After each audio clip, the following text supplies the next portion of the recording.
Hello,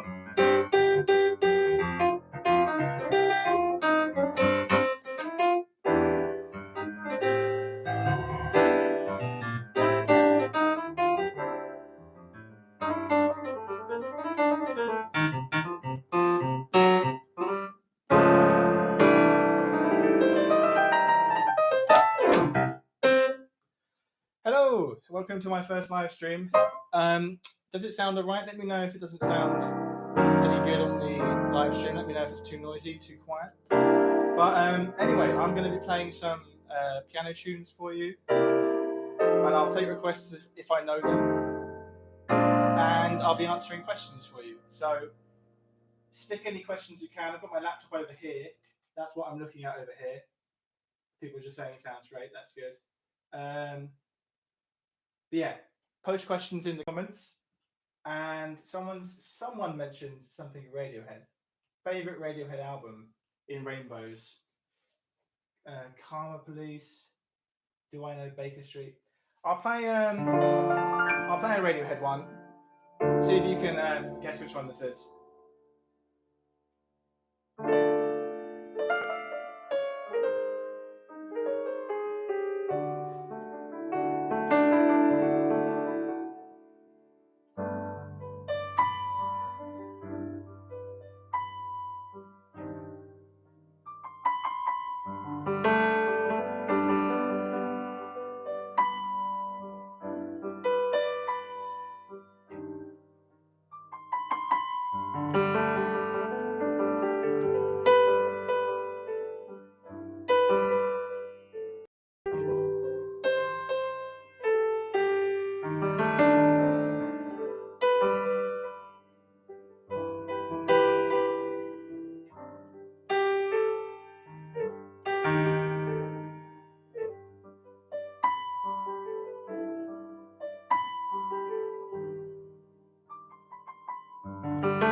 So that's some Radiohead.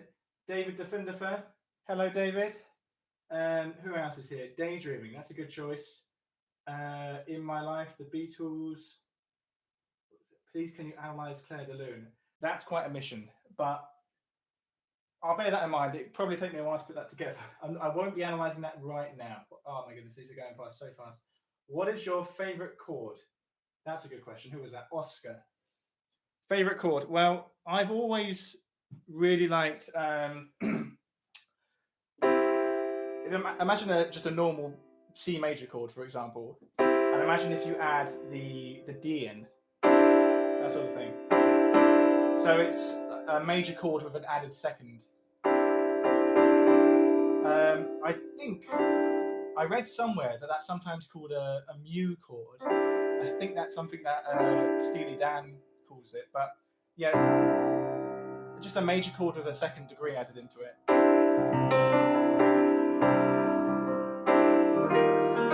There's a really open sound to it. And it's a bit different from a sus2, because the sus2 wouldn't have the third. So therefore, the sus2 sounds like it wants to resolve. And it's different from an add9, because with add9, you're getting a really wide chord, and with a add2 chord, you get that really sticky bit where you have the C, D, and E all together. But yeah, I really like that sound.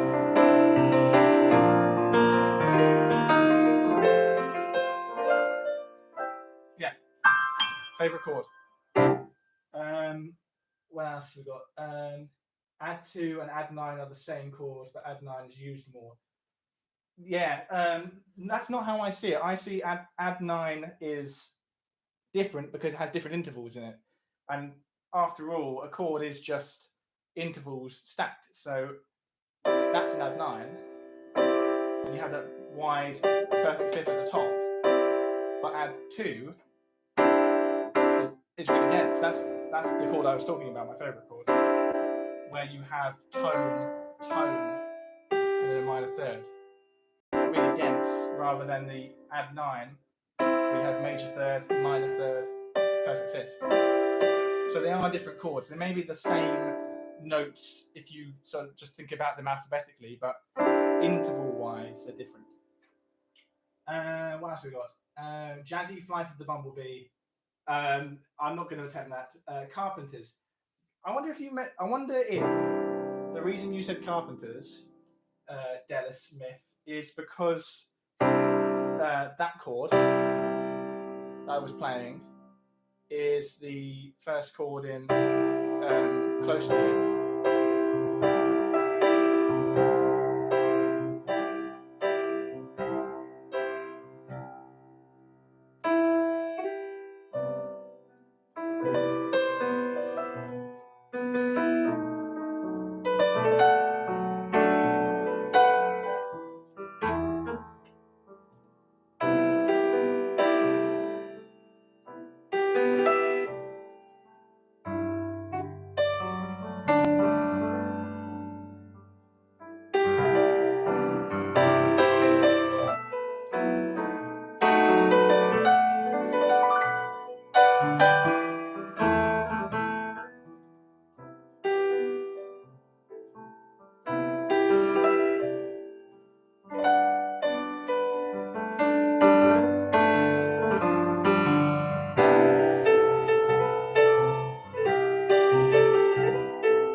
Long and Winding Road, Beatles. I actually sat down to learn that a couple of days ago, so I think it'd be a bit risky for me to play that. I haven't got the sheet music in front of me.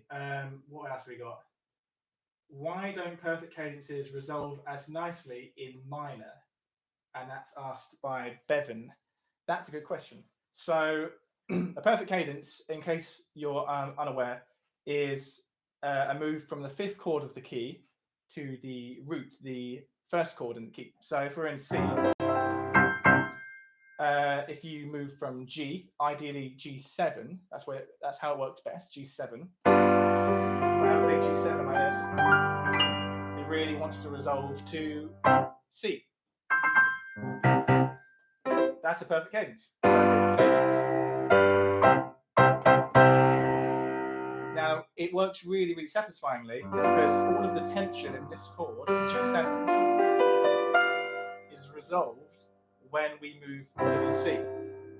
And when I say resolved, I mean that it just moves onto a note that's more consonant, more pleasing in the key. So in G7, well, we have four notes. We have G, B, D, and F. And when I move to C, which is the root, all of those notes find a very satisfying home that's not too far away from it. So the B, which is potentially the most tense note, moves up a semitone to C.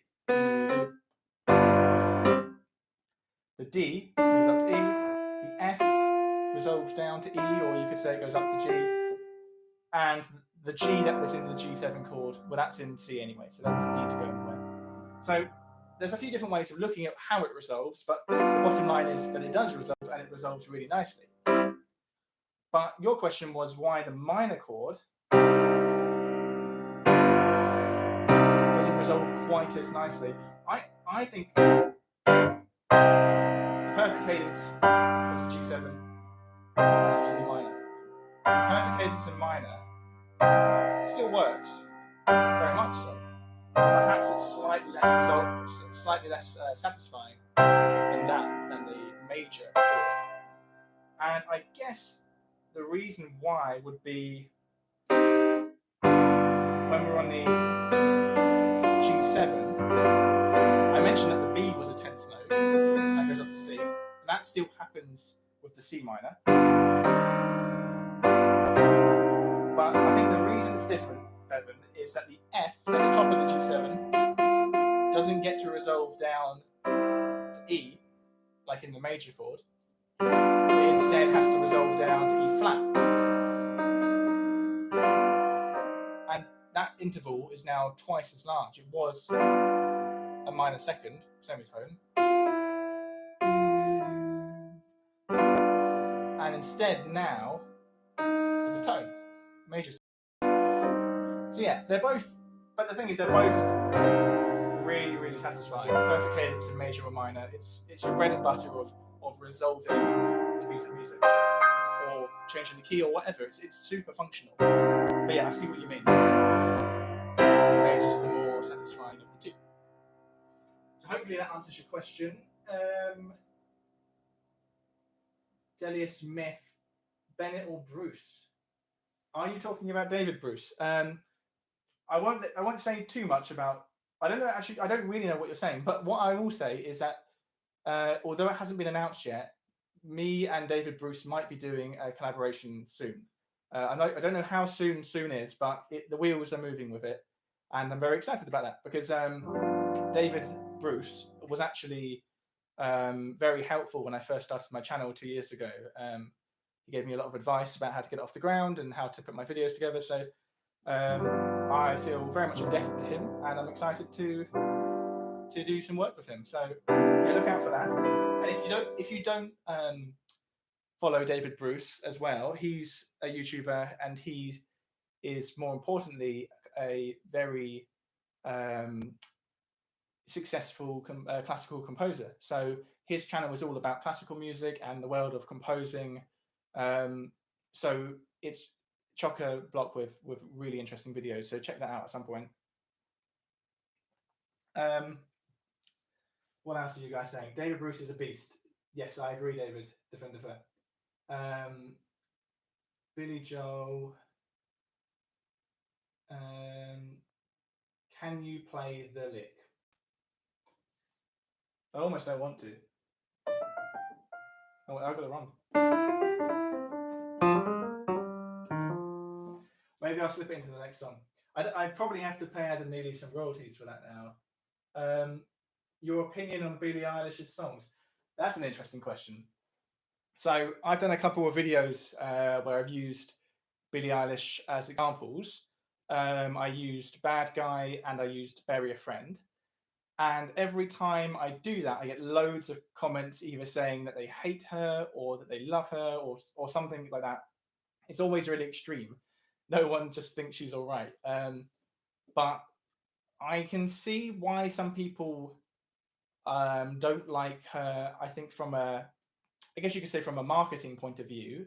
But I, to be honest, hadn't really paid much attention to her until last year when her album came out, and I gave that a go, and I was really pleasantly surprised because if you just listen to Bad Guy and you watch the music video for Bad Guy, you'd probably think that she's kind of a silly sort of not joke act, but song. That's a bit of a silly song, but some of the music on her album, like Bury a Friend, and also there's a song called When the Party's Over, and there's an older one called Ocean Eyes. They're really, really nice songs, and by no means are they offensive, and by no means I would say should they be divisive, but somehow she has become this really divisive figure in pop music. And to be honest, I think that was completely intentional on part of the record label. There's nothing that sells a record better than it being controversial. So yeah, if you actually think that Billie Eilish is awful or bad or whatever, just go listen to her album first and then come back. And then if you still think that, then fair enough. But I do have a feeling that a lot of people who write her off do it before they've even listened to, 2 or 3 songs of hers.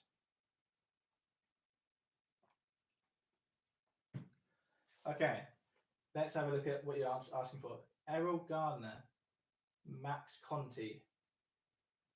That's a good one. So I'm guessing, well, maybe not, but the only Errol Gardner song I know is Misty. So let's play some Misty. This is for those who don't know, this is a jazz standard that started as an instrumental written by Errol Gardner, even in I think it came out in about the 50s. Might be wrong about that. And then there was a lyric set to it. Ella Fitzgerald did a really good version of it. But yeah, it's just a really lovely ballad.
Yeah, good suggestion, Max Conti. Brilliant tune that. Other questions? New York State of Mind, Billy Joel. I wish I knew how to play that. That's a really good tune. Everyone keeps saying Daydreaming by Radiohead, but I don't know it well enough. I've played it before, but it's one of those tunes I need the music in front of me for. So I will learn that for the next live stream, Daydreaming. And hopefully that will mean that you guys can just stop writing Daydreaming in the comments. Okay, who is your favorite Beatle? That's a good question. I think it has to be. I think I'm always torn by this question because my favorite Beatles songs, like "Hey Bulldog," "Strawberry Fields," "I'm the Walrus," "A Day," well, not "Day in the Life." They're all written by John Lennon predominantly, but I think I prefer Paul McCartney as a Beatle. I don't know why. I think Paul McCartney probably has a more palatable personality, at least in interviews. Not to say John Lennon wasn't amazing and a complete unique gem, but then to be honest, if I had to be locked in a room with a Beatle for 24 hours, it'd probably be Ringo Starr because I think he's probably the nicest guy out of all of them. I think he, I don't know for sure, but you get that sense from Ringo that he knew he was in the presence of three of the most amazing songwriters of all time. And not to knock Octopus's Garden and Don't Pass Me By, but I think he knew that he'd played his cards right at some point. So yeah, John writes my favorite Beatles songs. Paul McCartney is probably my favorite Beatle. Ringo is the guy I'd want to have a beer with. And George is great too. George, everyone says it, but George is underrated. So they're all great. I don't know why I even answered the question because I've just said that I like them all. John Deacon or John Entwistle. I think people forget about John Deacon because Brian May, Roger Taylor, and Freddie Mercury are such big personalities. The Bohemian Rhapsody film has helped to remind people of him. And of course, Queen had some amazing bass lines like Under Pressure and Another One Bites the Dust.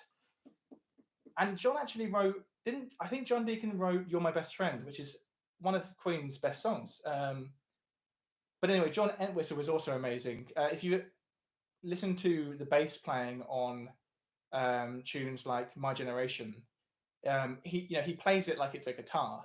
It's such and he basically is playing like a punk about 5 to 10 years before punk was even a thing. So they're both amazing, and both probably the least known members of their respective bands, because even though I did say that John Deacon is overshadowed by the rest of Queen, Entwistle is he's overshadowed by the other members of the Who because they were all massive personalities as well. Oh, it's Tom. Hello, Tom. I'll see you in the quiz on Sunday. Why is A minor 9 such an amazing chord?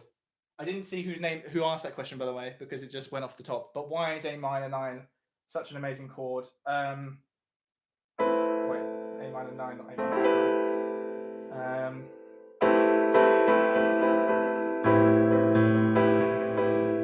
I don't know. Like minor 9 is a lovely chord. It's sort of the more tasteful version of the minor 7. Because when you learn about 7s, you just wind up sticking them on everything. But 9s, I guess there's a bit more tension because that B at the top might want to go up, might want to go down.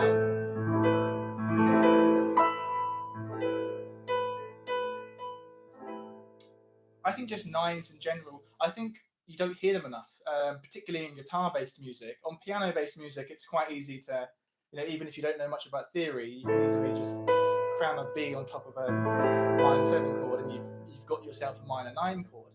But on guitar, if you're playing an A minor 7, there's not an easy way in the standard shapes to add that 9 in a comfortable way. So on on guitar, I find that you don't get upper chord extensions as much, which I think is one of the things that keeps guitar music from being interesting anymore. I think that's one of the reasons it's disappeared, is people have already written everything they can write with the standard shapes.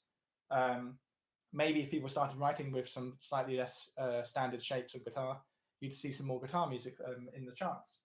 Who knows? The Doors, brilliant. Maple Leaf Rag, I haven't practiced that in a long time. How do you modulate to a new key a tritone away? Inescapable Isolation. So Inescapable Isolation asks, how do you modulate to a key that's a tritone away? And now, in case you're not familiar with what a tritone is, well, 3 tones, but what's notable about a tritone is it's the furthest away you can get from a chord or from a key before you start coming back to yourself. The tritone is the halfway point in the octave. So therefore, it makes it hard to modulate to. So you could, so the way you'll learn to modulate to stuff if you study functional harmony or study music at a music school is something like a 2-5-1 modulation. So imagine we're in C and we want to modulate to F sharp major, which is a tritone away. You would do a G sharp minor, a C sharp dominant, and then the F sharp. So that's a 2-5-2. And then C. And actually, when I go back and forth, I'm still going a tritone, because C is a tritone away from F sharp, and F sharp is a tritone away from C. So C.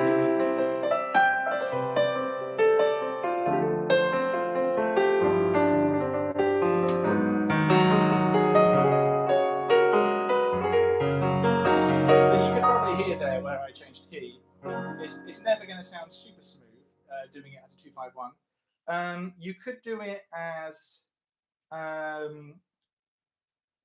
tritone sub, because tritone sub, if you didn't know what that is when instead of a 2-5-1, basically using the 5 chord to modulate to the new key, a bit like we were talking earlier. We're talking about perfect cadences earlier, and the 5. So in C, G7 chord, that's the 5, that's the 1.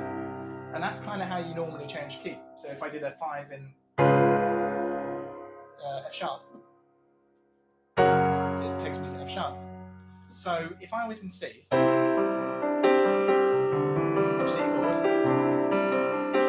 and then we go to my D minor chord, still in C, and then we go to C sharp, dominant, and now I'm in F sharp.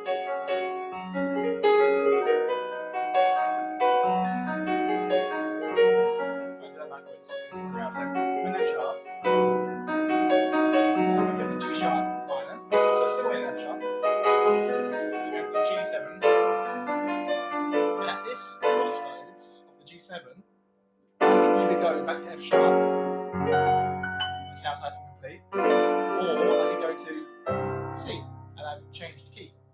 So that would be how I answer that question, tritone and sub, because they have chords that are a tritone away. The tritone sub of that happens to be in both keys. Now, I haven't really explained what a tritone sub is. So tritone sub is when instead of using the 5 chord to modulate or to perfect cadence, you use the chord that's only a semitone above your destination. So if I want to go to C, I will use D flat 7. And here it has a similar sound. So that's D flat 7 going to C, and this is G7 going to C. Very similar. And the reason they're similar is because they contain similar notes. I won't go into too much more detail than that, but they both share that combination of notes, which is the tritone. Tense, right? Sounds really tense. And it wants to resolve to those 2 notes, which are in C. So because G7 contains contains that tritone, and D flat 7 contains that same tritone. They both can be used to cadence us to C. And what I was talking about with how you can use that to modulate to a key that's a tritone away is because when you're a tritone away, that tritone subchord happens to be a chord that also belongs in the key that's a tritone away. So if I'm in C, my tritone sub is C sharp, takes me to C. C sharp, C. But C sharp would also take me F sharp. So it's a good pivot point. Anyway, tritone subs, it's one of those things that you can keep getting deeper and deeper into. Let's look at some slightly less advanced questions. What is the piano you're playing? Asks Mart van de Kamp. Good question. This is a Nord Piano 3. It's a piano that I wanted for a very long time, and I finally got it about 2 years ago. I'm not endorsed by Nord. I wish I was sponsored by them, but I'm not. But I'm still going to tell you that Nord pianos are probably the best you can get without getting a real piano. Mainly because the tone, as you can hear, is pretty realistic, even though you're only hearing it over like the internet. Quite a realistic sound. But what makes them really nice is the feel of the keys. You get really dynamic range from them. So yeah, if you have the money and you're thinking of getting a keyboard to fill the gap where a piano should be, then get a Nord. They are the best. Opinions on the Zombies. I love the Zombies. Who asked that? Retrox ER or Retrox ER. Zombies. Yes, Odyssey and Oracle is one of my favorite albums, and I only really discovered it a couple of years ago because they're one of those bands that you know a few tunes of. You know Time of the Season and She's Not There, and maybe some others, but you perhaps don't really listen to their albums. And I think they only had 2 albums, and it's a bit of a rubbish story they had because they were one of the British invasion bands in the 60s, and their first album was received all right. And then they had a second album, which was Odyssey and Oracle, which is a really, really good album. If you like the Beatles, which I'm guessing most of you do, check out Odyssey and Oracle. But I think what happened is after Odyssey and Oracle, it didn't really take off, the album, and they broke up. But then after they'd broken up, Time of the Season was a massive hit in America. But they weren't able to capitalize on that success because they'd already broken up. So they've sort of, I wouldn't say been forgotten, but they're certainly not the first band you think of when you think of British invasion bands. But yeah, they're a real gem, the Zombies. Why are we spamming this? Lol, you like jazz? Martez Gonzalez asks. I do like jazz. I like jazz from all across the eras, from swing to bebop to contemporary jazz. But when I play jazz, I'm basically out of my depth from bebop and anything like bebop, out of my depth from free jazz. But I can play swing. So I'm a big fan of swing. Anyway, I've not really played some piano. I've not played piano for a while now on this stream. So let's play some piano. Someone keeps saying, Tom, stop saying Ariana Grande.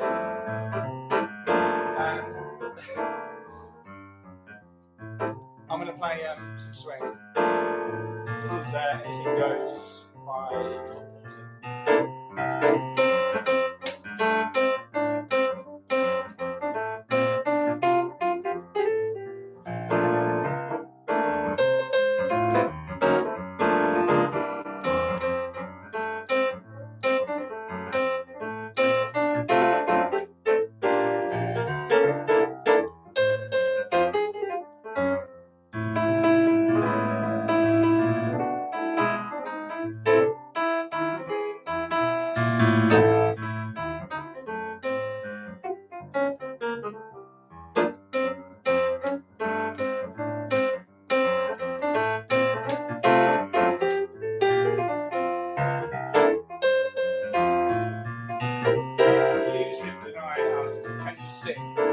this would be the point where I start singing and you're really impressed, but not really. I can't really sing very well.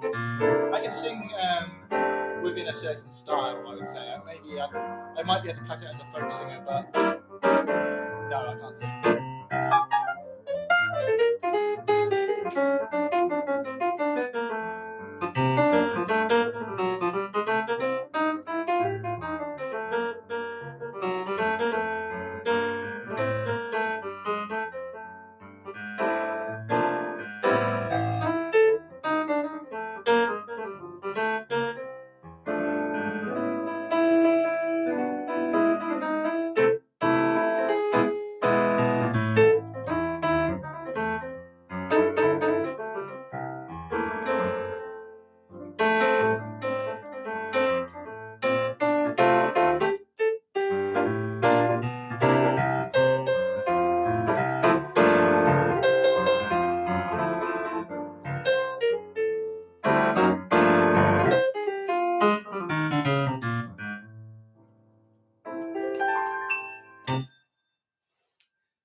Okay, what are you saying now? David Bowie. Of course, I like David Bowie. With Bowie, I really, really, really like his early '70s stuff. So Hunky Dory, Spiders from Mars, Aladdin Sane, and I do like other stuff, but they're the three albums I really love. And beyond that, there's at least 20 amazing songs, but I'm not as much of a fan of albums like Low or Heroes. Like, each of those albums have classic songs on them, but they're not albums I put on just to listen to. But yeah, Bowie. I could play you some Bowie if you like. Do you like the Rolling Stones? I do like the Stones. My favourite Stones songs: "Give Me Shelter" and "You Can't Always Get What You Want." Who's that? Spring Style, Blur, Tender. That's one of my favourite songs. That's actually my favourite Blur song, and Blur are one of my favourite bands. I saw Blur on their reunion concert about, what was it? It's over 10 years ago now, and I'm not going to sing it because I'm going to embarrass myself. But in Tender,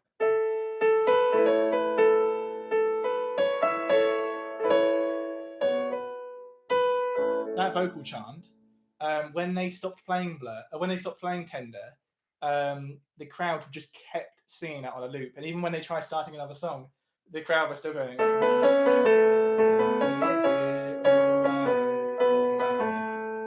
That was nice.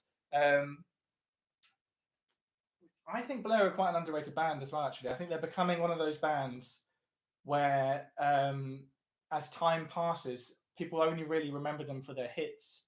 And actually, they've got some really, really good albums. Unlike Oasis, that's for some reason has become a classic rock band. And I'm not saying I don't like Oasis, but I don't think they're as good as Blur.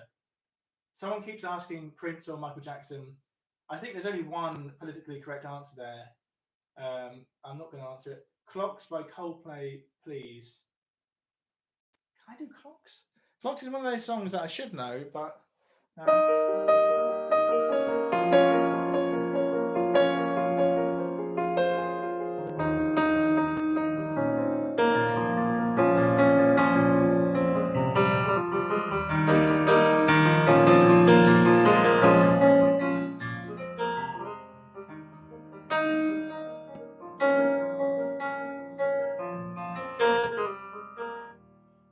I'd be interested to know, actually, this is a question for you, and I want to see what you say in the comments. What do you think of Coldplay? Because at least here in England, they're a really divisive band. It's really uncool to like Coldplay, but I'm going to go out there and say that I think they're really good. They're not my favourite band, but they've had some really, really good songs and some really good albums. So, right, comments. Do these people like Coldplay? They're not saying much about Coldplay. Okay band. Coldplay is Yeah. I thought you guys Rush of Blood to the Head is great. That's true. That is true. 2 people said that. It's going too fast now. People have got overexcited about Coldplay. Travis were better than Coldplay. Travis are really underrated. Travis are great as well. I find Coldplay really samey. I think they're samey on any given album, but they have managed to change style over the 20 years that they've been together, which is, I think, is impressive, because a lot of bands, for example, the Rolling Stones, stay the same all the way through their career. Some bands like Coldplay and, you know, more notably like Radiohead or the Beatles or Bowie, change style, and it keeps things interesting. But yeah, I'm not trying to start some sort of Coldplay fan club, but I just don't really get why people hate on them so much. Okay, well, people are saying stuff way too fast. Can you talk about 7? Can I talk about 7/8? The signature. Can I talk about 7/8? I don't know who said that. Oh well. So 7/8. Tutu Solrian, I think. I'm sorry if I mispronounced that. Has asked, can I talk about 7/8? So 7/8 is a time signature, which basically means there are 7 eighth notes or quavers in any given bar. Now I need to try and think of a song that's in 7/8, but so if I can, the thing that 7/8 sounds like is, it sounds, most of the time, it sounds like 4/4 with a missing eighth note, because it's only got 7 eighth notes, whereas 4/4 would have 8 eighth notes. So if I play something in 4/4 to start with,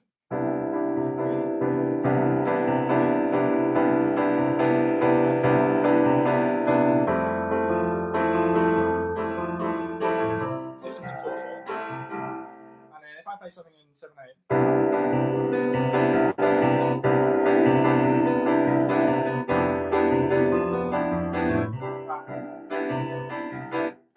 let me try that again.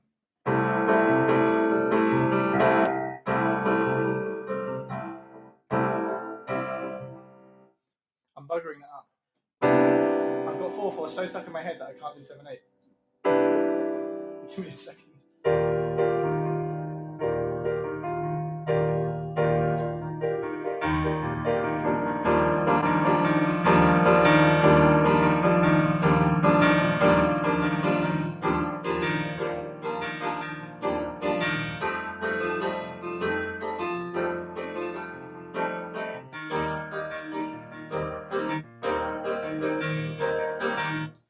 Wasn't the perfect demonstration, but the idea is that 7/8 sounds like a shortened 4/4.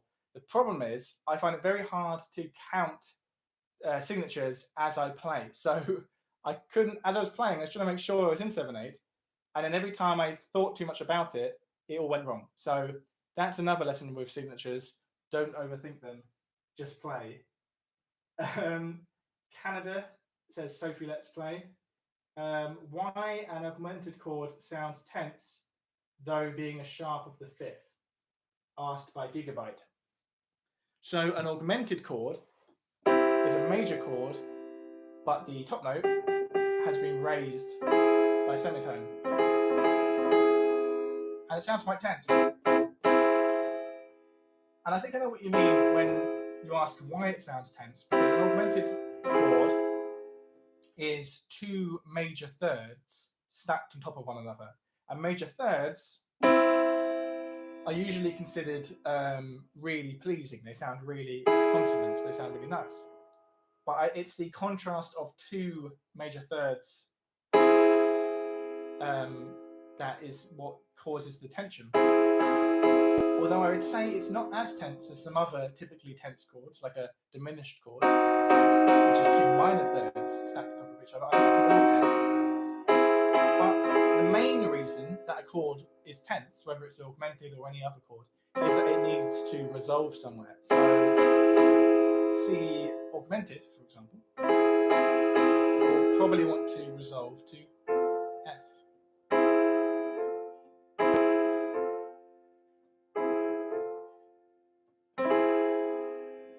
And it's the same reason that a C7 wants to resolve to F. Is you've got a note that doesn't belong, in this case the G sharp, C augmented chord, and it wants to resolve to a neighbouring tone. Could resolve back down to G. But that is a resolution in itself. but often notes want to resolve up. So it winds up on the A. But yeah, that's the main reason. I think the thing is, an augmented chord is going to always be chromatic, almost always going to be chromatic, i.e. one of the notes in it is not going to belong in the key, and that note is therefore going to sound tense. So because it has a non-diatonic note, it's going to sound tense, and that note needs to come into the key to resolve. I actually was planning on doing a video on augmented chords soon, so maybe I will elaborate on that at some point. Okay. I think Money is a tricky one. Spring still. Yeah, I think that's Pink Floyd. I think that's in 7/4, and 7/4 is slightly easier than 7/8. I find because 7/4 is a bit like having a bar of 4/4 and then a bar of 3/4, and you're just switching between them. Whereas 7/8 is a bit like you're cutting short a bar of 4/4, so you need to be counting the eighth notes rather than the quarter notes, which can sometimes be harder. I'm not saying that it's actually hard to play these signatures. I'm just saying that I'm a bit rubbish at them. Okay, someone keeps saying Norway. Are altered chords and extended structures the same? I don't actually know what you mean by extended structures. Is that something to do with extended upper chord extensions? An altered chord, though, it's kind of like what I was saying with the augmented chord, and it's altered chord is a jazz term where imagine I'm in. I should just go into C. Imagine I'm in C.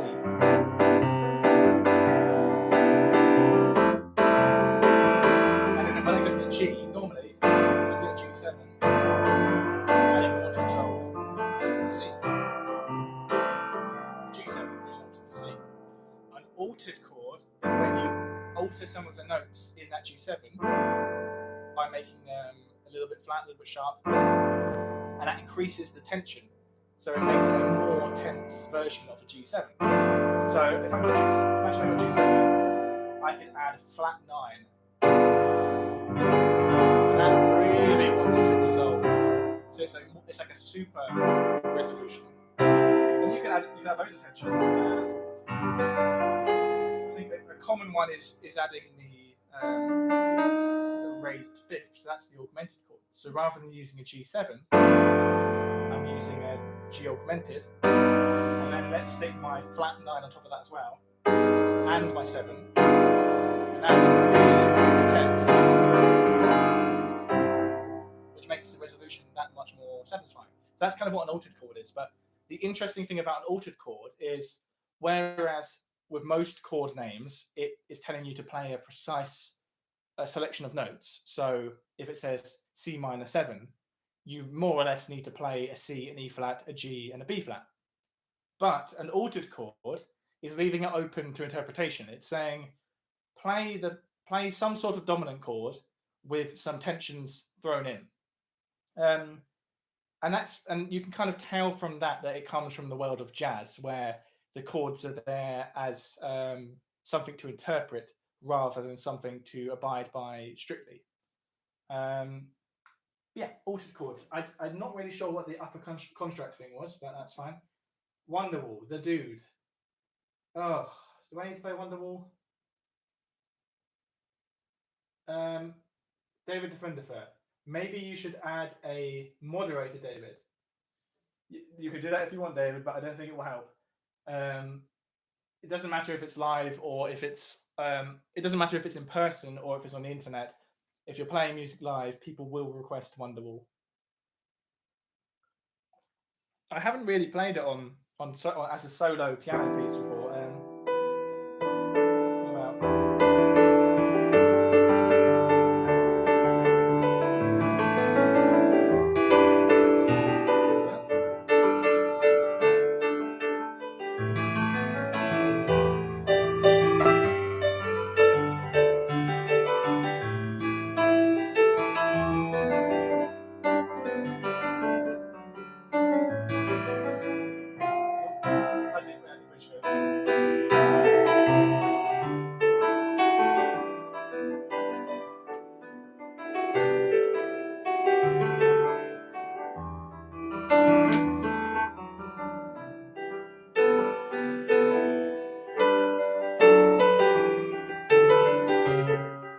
Can you tell if I played this before?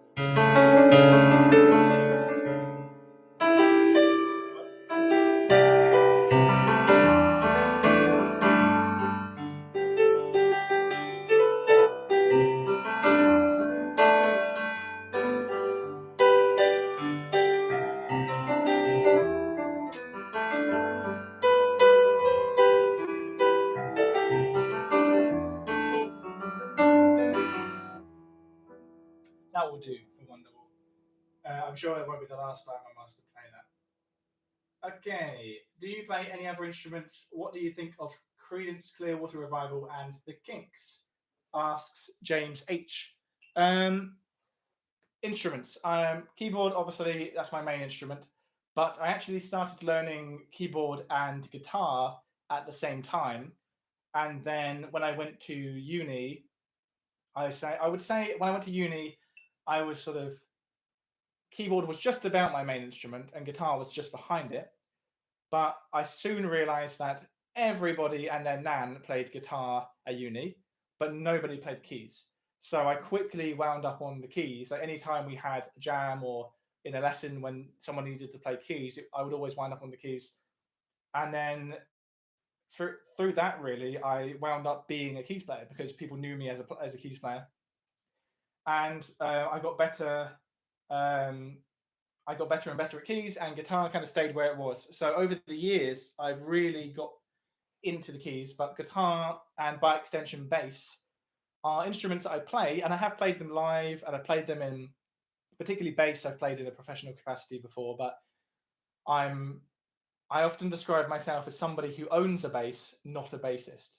But I am a keys player, definitely a keys player. And as for Creedence Clearwater Revival, I've never really got into Creedence Clearwater Revival. But the odd song I really like, but I've never given them the time. The Kinks, I really like the Kinks, particularly Village Green Preservation Society. That's one of my favourite albums. Kinks are also one of those bands where they sort of changed their sound as they went. They started as quite rocky and punky, or proto-punk, because punk didn't really exist yet. And then they became more, I don't know, like psychedelic rock pop, if you want to call it that. Okay, Ed O'Brien's new album.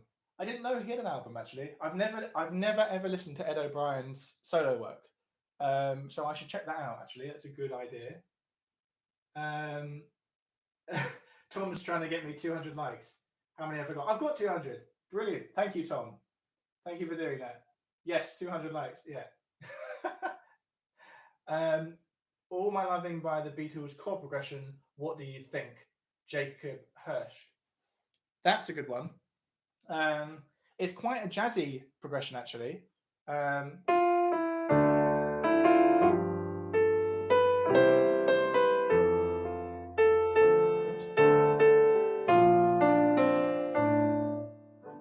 It's you can feel how Paul, because I'm pretty sure Paul wrote that song. He was the main songwriter on it.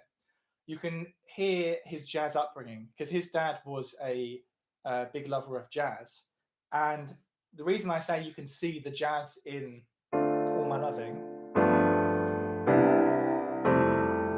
you might be able to just hear it from these chords. They're using a lot of jazz changes, of typical changes, particularly 2-5-1, which you may have heard of a lot. If you don't know what a 2-5-1 is, it's a really typical chord progression in jazz. You can think of it a bit like the classic Axis of Awesome chords of pop music. The 1, 5, 6, 4. You know how everyone knocks pop music for the fact it only uses those chords? Well, jazz kind of does the same thing, not quite, but it has its own cliche chord progression, which is the 2, 5, 1, which is a really typical way to move to a different key or to a different place in a key. It's basically just an extended perfect cadence, which is something we've talked about a lot today. But the reason I mention that in reference to All My Loving by the Beatles is it starts with that's 2 and then 5 and then 1. Oops. So you got 2, 5, 1, 4.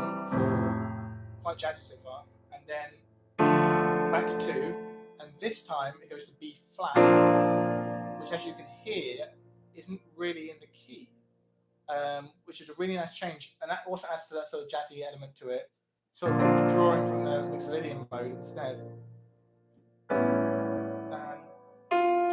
I do know how to play this song. You may not believe me.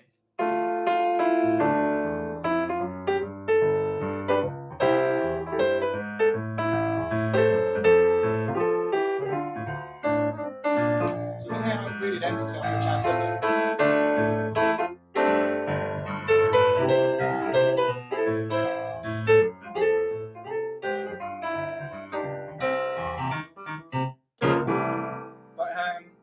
I'm not saying it is a jazz song, and I'm not saying that it has purely jazz changes, but it's kind of a hybrid between jazz and the more typical rock and roll that the Beatles were writing at the time.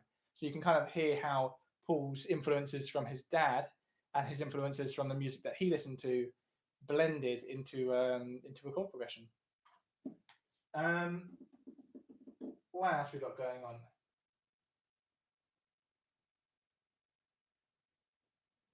What's your favourite song ever and why? Hugo Leberg. That's a good question. That's a really difficult question. I've actually got a playlist on Spotify of my 70 favourite songs. I find it really, really hard to just choose one. I'm not sure I can do it because different songs are useful at different times. Like some songs make you feel really energized. Some songs make you feel reflective and emotional. Some songs make you feel nostalgic. But maybe I'll give you 3 that come to mind. So my favourite Beatles song is Hey Bulldog. Mainly because it's incredibly nostalgic for me, because it was the sort of the song that got me into the Beatles back when I was about 8 years old. I also really, really love Reckoner, Radiohead. And that's actually one of those songs that I listen to too much that I sort of go off it for 6 months and then I hear it again and I'm sort of hooked again.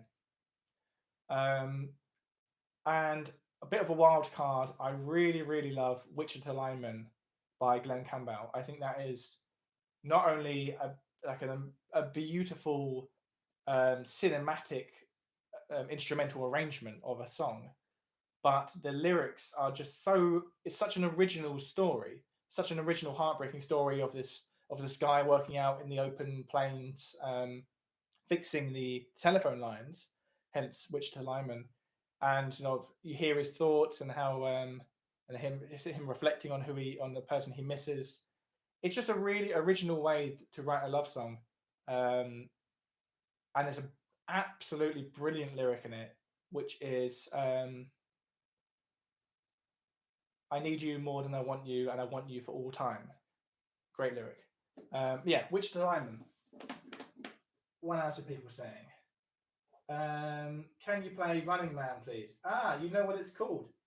That's the song that I put on at the end of my videos. I haven't played it in a very long time, so this is going to be bad.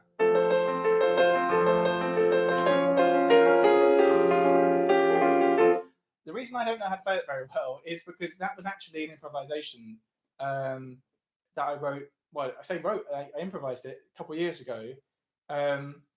Just because I thought I want some music to go like underneath my videos, and I didn't have any original music recorded that was appropriate, so I just sort of made something up. But if I sat down and spent an hour on it, I'm sure it will come back. It's only 2 chords. It's just going from F, not that chord. It's going from F to B flat minor 7. I say F major 7.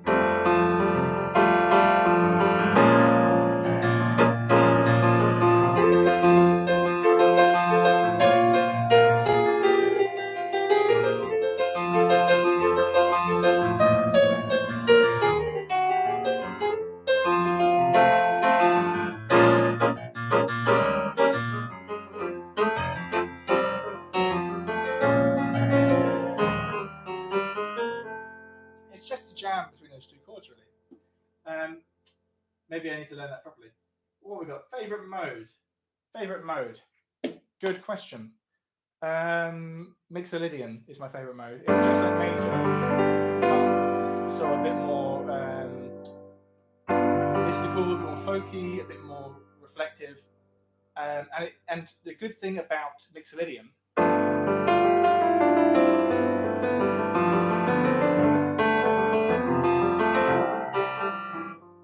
is it has a sense of resolution. It wants to go back to G. Like that. It's a G Mixolydian, by the way. I should have said that. But because it hasn't got that leading tone anymore, the F sharp and G, it doesn't have that really obvious perfect cadence resolution. So it's sort of like it dulls it out a bit. It sort of mellows it out, takes the edge off. So Mixolydian, you can hang out on that seventh chord, on the chord based on the F. It's F, it's G, F. You can hang out there. It doesn't sound like it wants to rise up to G. Hang there for a while, and then come up to G. But if you were in normal G, G major, G Ionian, if you hung out on the seventh degree, really wants to raise to G. So I wouldn't say it's an unusable chord, but it's so tense, the seventh degree in the major scale, that you can only use it if you want to resolve. But the seventh degree in Mixolydian is like a whole new flavour that you can access, a whole new degree of the scale that was previously a little bit redundant.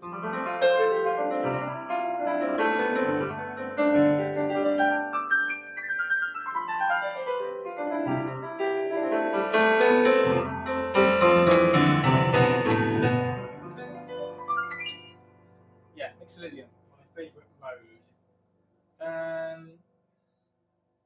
What else have we got on here? Can you explain Paranoid Android's chords? I would like to do that. I don't know them off the top of my head, unfortunately, but maybe I should do a analysis video of that soon. That would be a good idea. Chicago or Kansas? That's a good question. Kansas, because I really like Carry On My Wayward Son. That's just such a tune. What's that song I like by Chicago did If You Leave Me Now. If You Leave Me Now is also such a tune. I think both of those are in my favourite song playlist. So I'm not sure I can choose a favourite out of those, actually.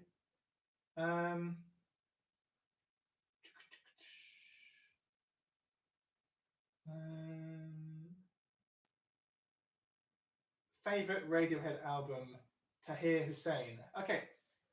Favourite Radiohead album is In Rainbows, closely followed by OK Computer, closely followed by The Bends, closely followed by Kid A. They're sort of the four golden children. But I do also really, really like King of Limbs. I really, really like what's it called?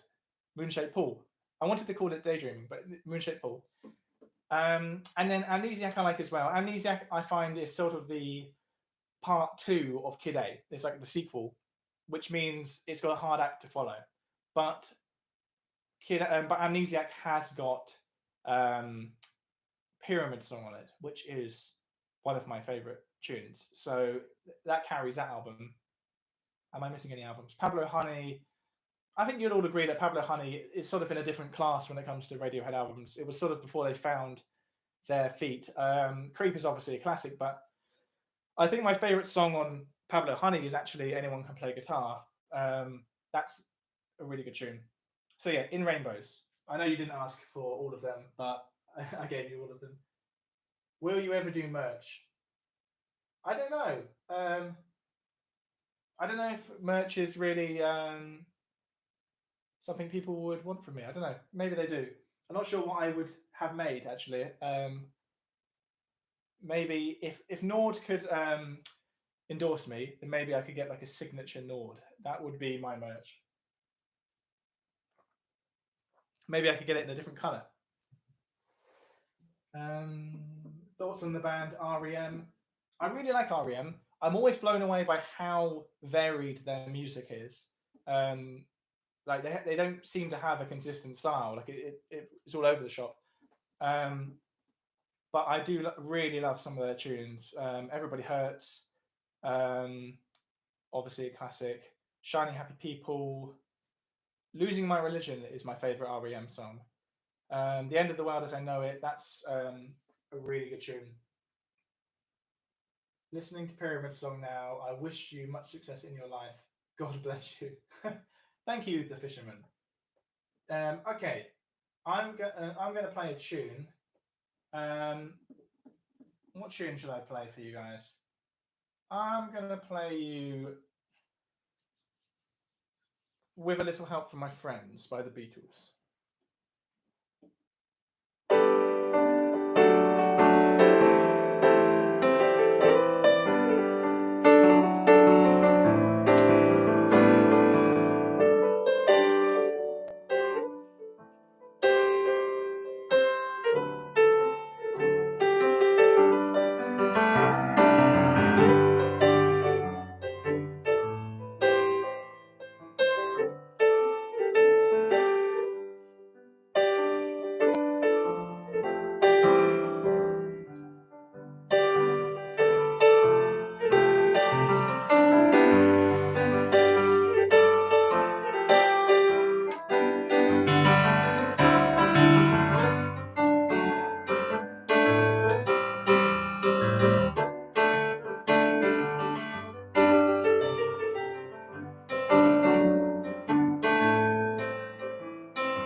Almost the same.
String stall, the big resolution at the end of the song is great.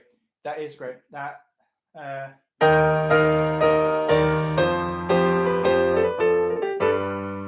that cadence, although this song predates what I'm about to reference, is sometimes called the Super Mario cadence. And also sometimes the musical theatre ending.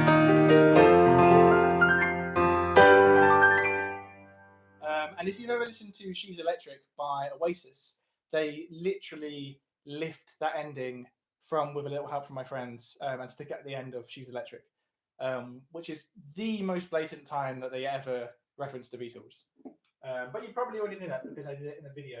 Strawberry Fields or Penny Lane, Strawberry Fields. I love Penny Lane, but Penny Lane is one of those McCartney songs that is cheesy, and I'm not saying I don't like cheese, but it is cheesy. Strawberry Fields is far more sort of creative, and I don't know, like it it's, I'm comparing two of the Beatles' greatest songs, and the thing I do like about Strawberry Fields and Penny Lane, though, is they are the perfect example of John Lennon and Paul McCartney's writing styles put together in a perfect contrast, because they were released as a double A side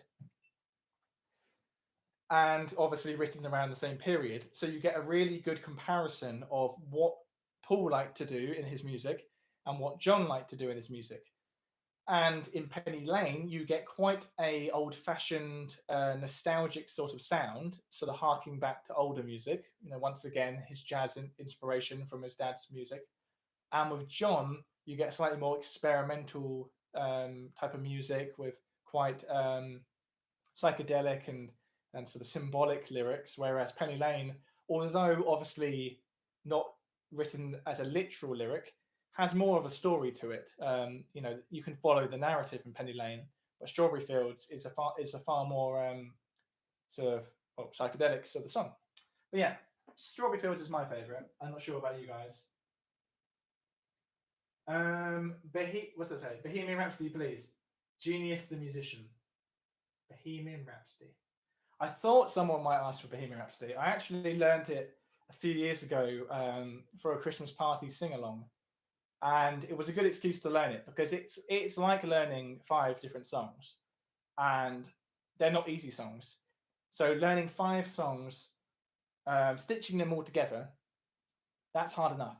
But the hardest thing about Bohemian Rhapsody is, at least in England, but this is probably true everywhere, everybody knows every moment of that tune. They know, not just every lyric, but every little crescendo and chord change. So if you get it wrong, people know you've got it wrong. And usually with tunes, you can fudge the edges and get away with it. But not with Bohemian Rhapsody. But that said, I'm going to give it a go. I'm going to say right now, it's not going to be note perfect, but it will be Bohemian Rhapsody. I'm also skipping the intro.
told you I wouldn't get it perfect, but 90% perhaps. It's a particularly difficult song. I'm just going to get some more water. 1 second.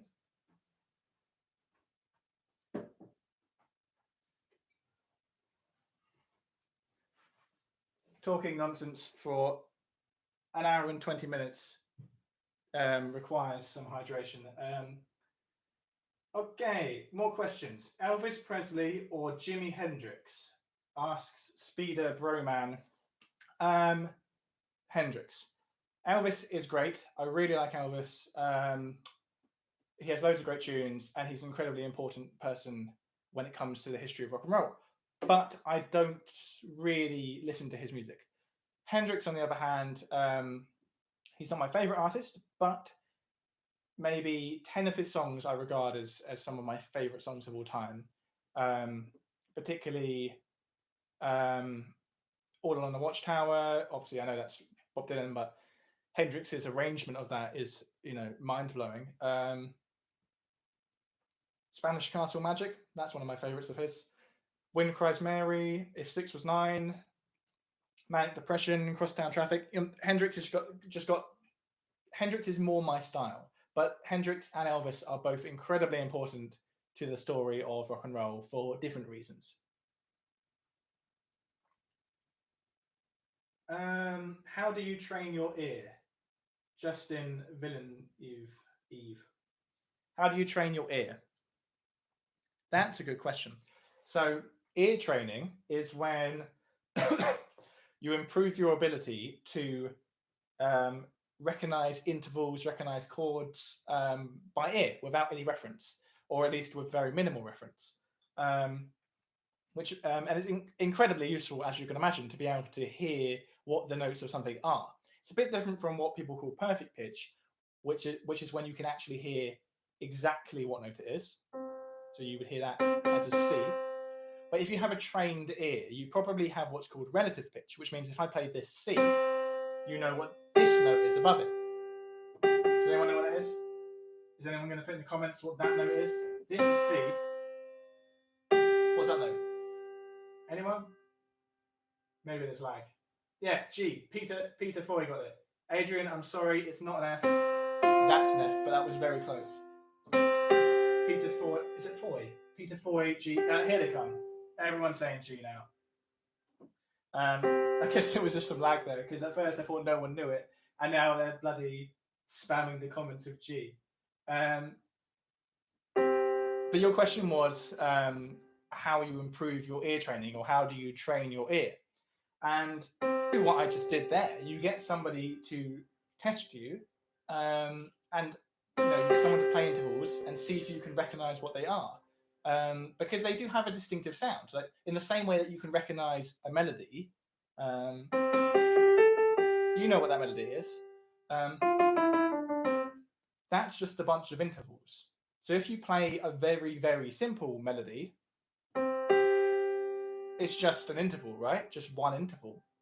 So if you can remember that sound and associate that with a perfect fifth, then you'll be able to recognize it in other songs.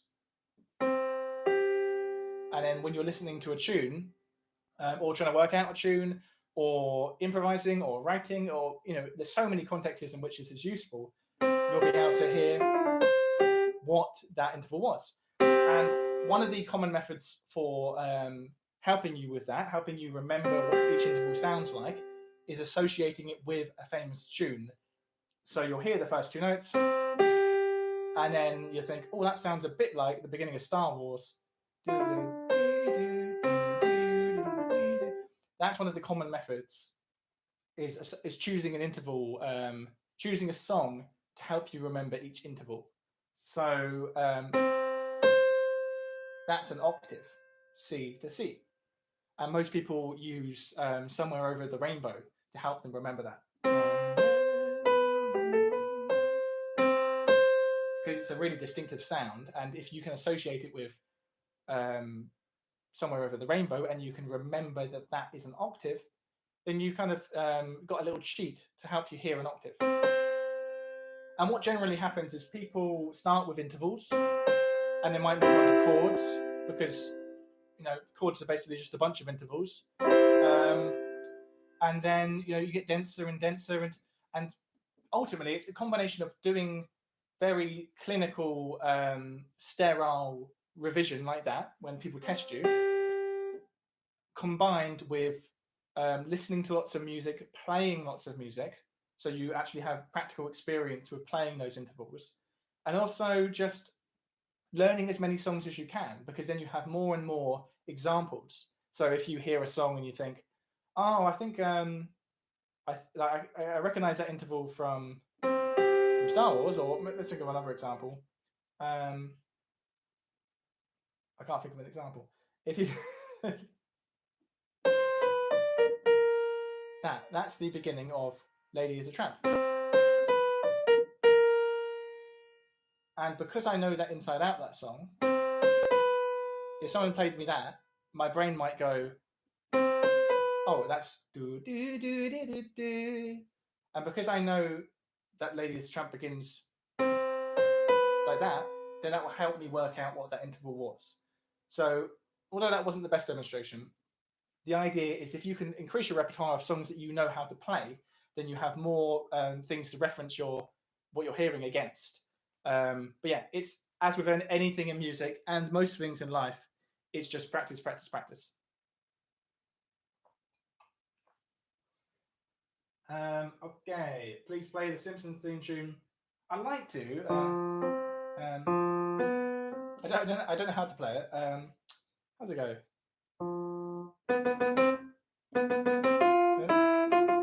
Something like that. I'll learn it properly for next time. That's a really interesting tune though, because it is an example of a relatively rare scale.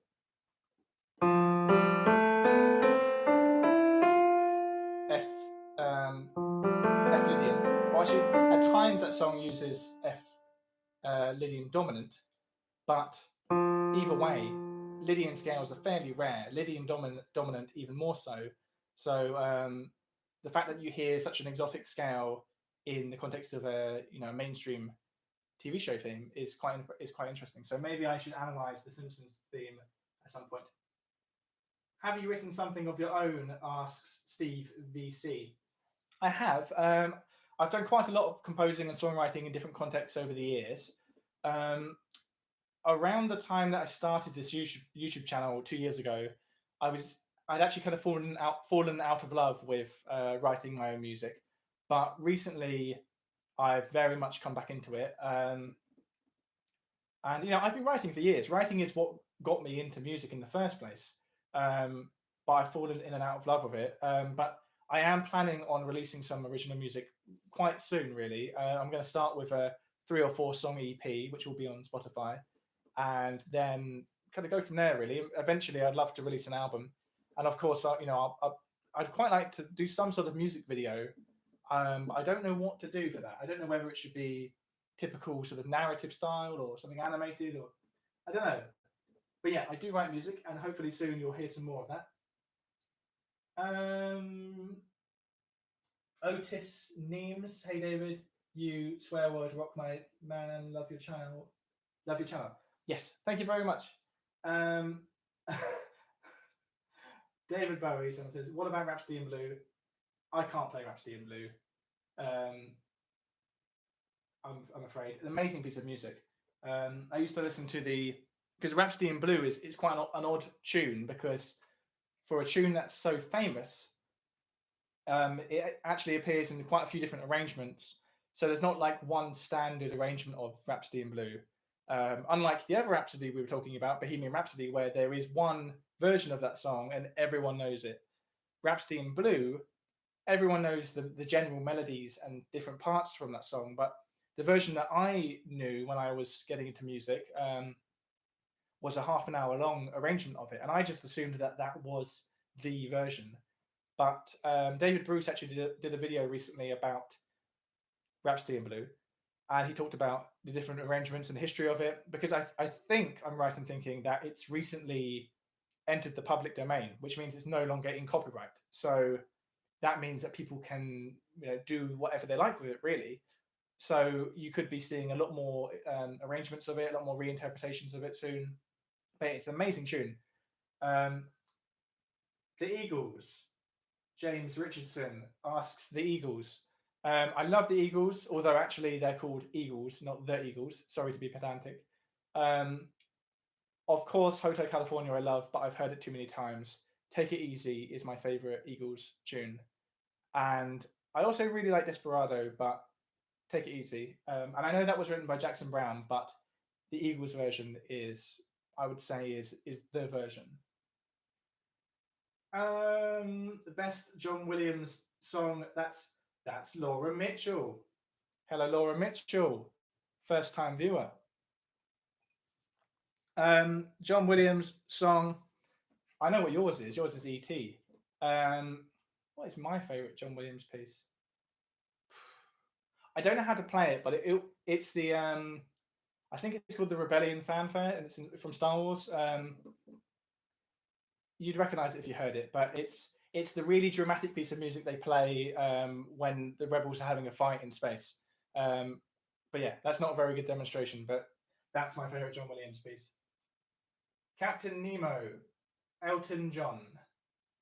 Yeah, let's play some Elton John. Can you play? Someone else has said that. Charlie says, "Can you play any Elton John?" Yeah, I can play a few Elton John tunes. I'll play you your song. Yeah, your song, because it's the one I know best. And your song, I think, is one of those tunes which is played a lot, and therefore people think of it as quite a cheesy, cliche sort of tune. But it's one of those classic love songs that actually, if you look past the fact that it's so overplayed, it's actually a really, really earnest, unique, beautiful love song, really. So yeah, let's play some Elton John.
I love that song. Something that song always makes me think of is I play that quite a lot live at sort of background music gigs, so restaurants, hotels, that sort of thing, where you're in the background, so you're not completely sure whether the audience are listening. But a good test is I have to get to the right bit.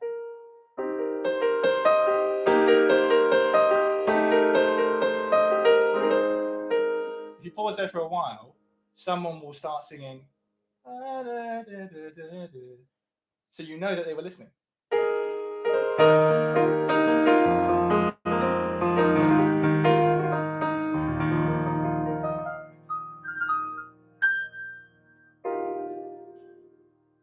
Thank you, Cake Martyr. Very nice version of your song. Thank you. Thank you. What else are people saying? Can you play Your Mother Should Know? Ella Skilling. I can't play that, unfortunately. That's a really, really good tune. Like I was saying earlier about how McCartney likes to write old sounding songs, like sort of jazzy songs. That's a good example of that. And if you've ever seen the quote unquote music video for that from the Magical Mystery Tour movie, they're all dressed up as if they're in some old Rat Pack film or some sort of cabaret act. So you can really feel McCartney's sort of jazzy or vaudeville influence there. Someone keeps saying, "Can I play Rachmaninoff?" My classical repertoire is very thin. I know I have played many classical pieces, but I almost always learn them for a one-off event, and then I kind of forget them. And I'm often also playing from sheet music, so I get them up to standard for that performance, and then they sort of fade from my memory. And a bit like I was saying about Bohemian Rhapsody, most classical pieces of music, you can't really bodge the edges. So, most pop songs, if you don't quite know the melody or don't quite know the chords, you can sort of fill in the gaps. And because most pop songs are really only 1 minute of material, and then that's repeated, you can get away with not really knowing much at all of the song, and you can still do a rendition of it. But classical music has a lot more variety, a lot more diversity in it, so it's hard to blag it. Which is a long way of me saying that I'm not going to blag you any classical music tonight. Sorry about that. What do you think of the film Yesterday, William Blakemore? That's a good question. So Yesterday is that film, I think it's by Richard Curtis, where somebody, well, first of all, disclaimer, I've not seen it, but on a car journey with one of my best friends, he basically told me the entire plot. I asked him to do that because it was a long car journey and I wasn't planning on seeing the film, so I basically had it read to me as a synopsis. But I believe someone basically falls off their bike and then winds up in a parallel universe where the Beatles don't exist, and there's a few other things that don't exist for some reason, like Coca-Cola or something. And it sounds like a fun premise, and it sounds like they did the logical thing you would do with that premise, which is sort of the guy kind of takes advantage of the fact that he knows all the Beatles songs, and it's basically a big love story to the Beatles. But from what I hear, it kind of, the film inadvertently places Ed Sheeran as sort of like the greatest songwriter of our time. And I know it's all a bit tongue-in-cheek, but basically Ed Sheeran appears in the film in quite a prominent role, playing himself. And he's kind of considered the greatest songwriter of the day. And then this guy comes along who knows all of the Beatles songs, and takes credit for those songs because no one else knows his music, the Beatles' music, and blows Ed Sheeran out of the water. Seems like a weird story to me, and I'm not really sure what they're saying apart from the fact that the Beatles are great. So I think the better way to do that would be if they made a Beatles biopic similar to Rocket Man or Bohemian Rhapsody, which were both pretty good. Particularly Bohemian Rhapsody, I really like that.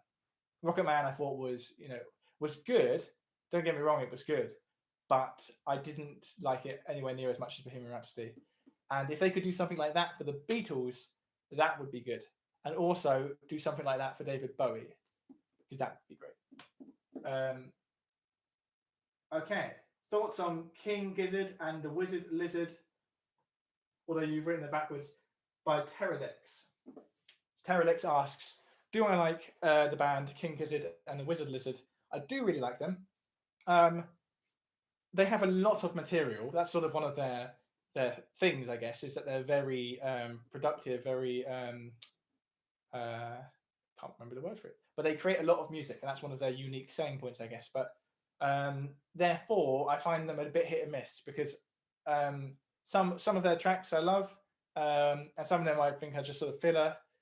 The album that I do really like is Flying Microtonal Banana, which I've been listening to a lot recently because I'm writing a video on songs that use microtonality. So that is King Gizzard are a great example of a band who have used microtonality without I wanted to say without ruining the music, but that's not the right word.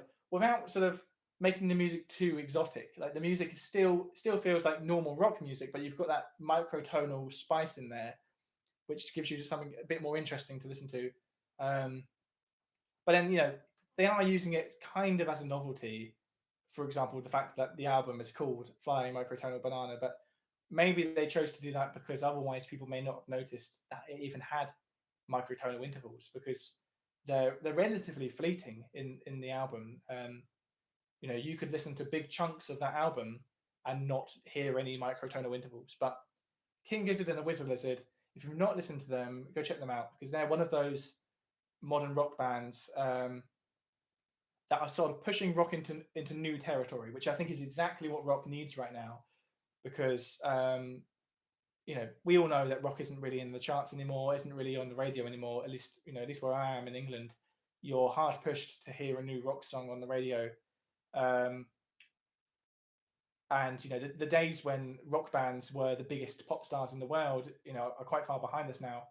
So what rock needs to do, in my opinion, is to be more experimental, and that is exactly what King Gizzard is doing. So I think they're really onto something with what they're doing. So good band. Okay, I'm going to answer one more question, and then I'm going to play one more song, and then I'm going to wrap it up, because this has gone on much longer than I thought it would, but it's been really good. So thanks for watching. This is, in case you weren't aware, this is my first live stream, so I was a bit nervous beforehand, and it's actually gone really well. Nothing's fallen over. I haven't lost my internet connection, at least as far as I'm aware.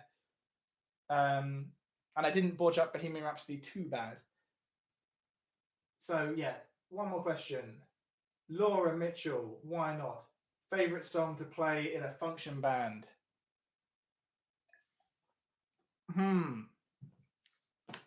Favorite song to play in a function band? Part of me wants to say Living on a Prayer, because A, everyone loves it, and B, because we always put it at the end of the set, I've kind of associated it with like the feeling of the relief of being on the final song, which isn't a bad thing. It's sort of that relief where you think you can finally enjoy the music that little bit more before you finish, because you're just at the finish line now, so you can just relax into it and have some fun.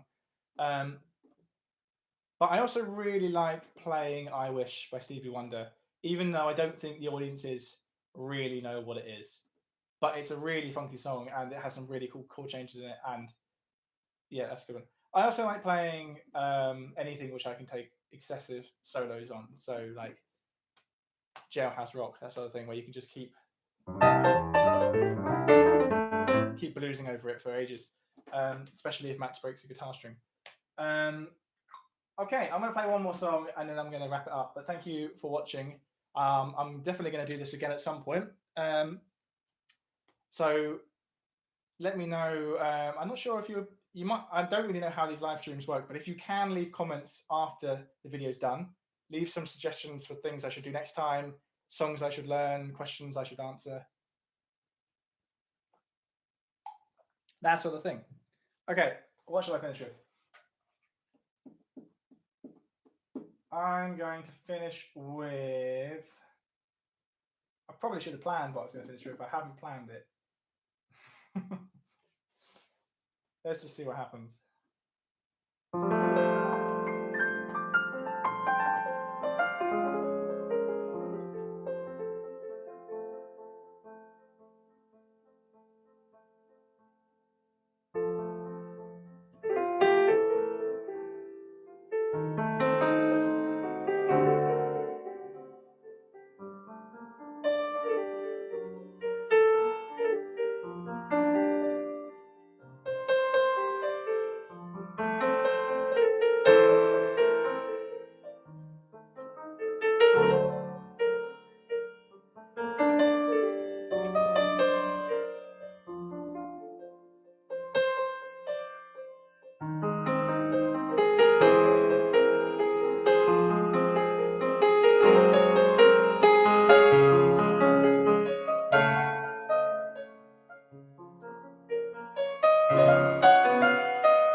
Thanks for watching. I'll do another live stream at some point, and look forward to my next video, which will be out probably next week. It's about Bach. Thanks again. I have to press the button again to make it stop.